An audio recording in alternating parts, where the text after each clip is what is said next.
morning, y'all.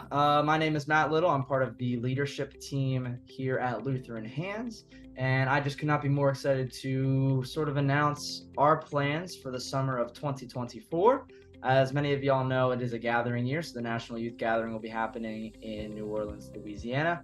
And our leadership team felt it was the perfect time to reintegrate what has been a staple of Lutheran Hands for so many years, and that is the National Youth Gathering pre-trip, where a couple days before the gathering, we go down and just do a lot of work and try and get a different experience for our youth and participants and all our volunteers than that y'all will experience at the gathering itself. So what I would like to do is briefly share a story that I got to experience along with all of our volunteers this summer that maybe will help you make that decision of whether the pre-trip is right for me. So oftentimes when we think of disaster relief, whether it be from hurricanes or tornadoes, whatever the case may be, we think of it as an after the fact process.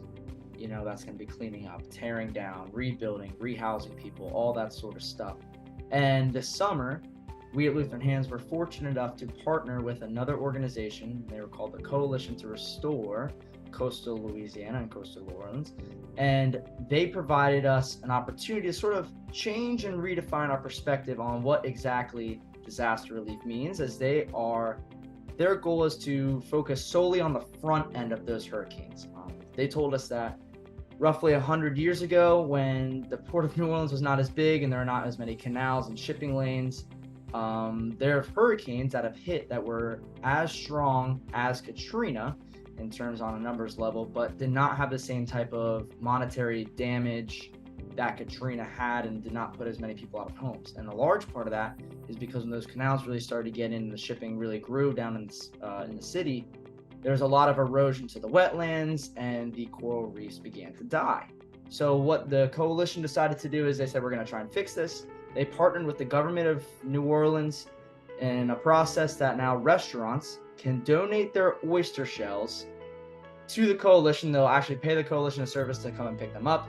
They get a tax write-off then, and then the coalition starts to use those oysters to build a coastal reef outside of the city, a couple miles outside of offshore. So sort of a crazy 180, but they said this will hopefully help, and when hurricanes come through, limit the amount of damage that has happened that could have happened, if it was as strong as Katrina. So we were able to partner with them over the summer.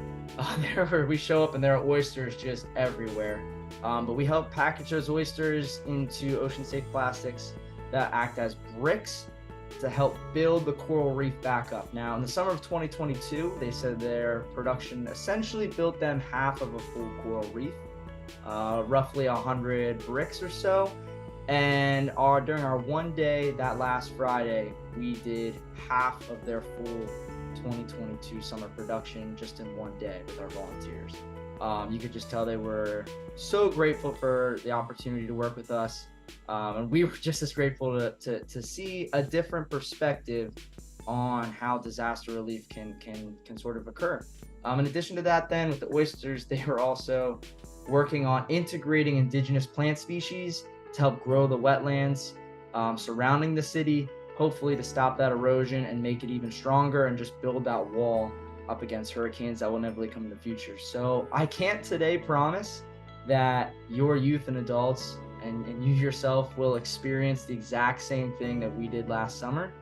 But what I can offer you is a totally different and unique opportunity to serve the community in the Lower Ninth Ward of New Orleans, something that you will not get to experience at the gathering. It'll be a smaller community.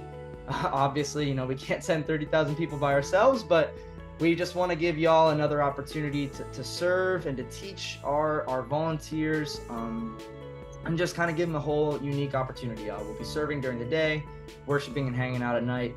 It'll be a whole lot of fun. So hopefully this last couple minutes helps give you a little more information about whether this is right for me. I certainly believe it'll be beneficial for you and all of your youth and your congregation.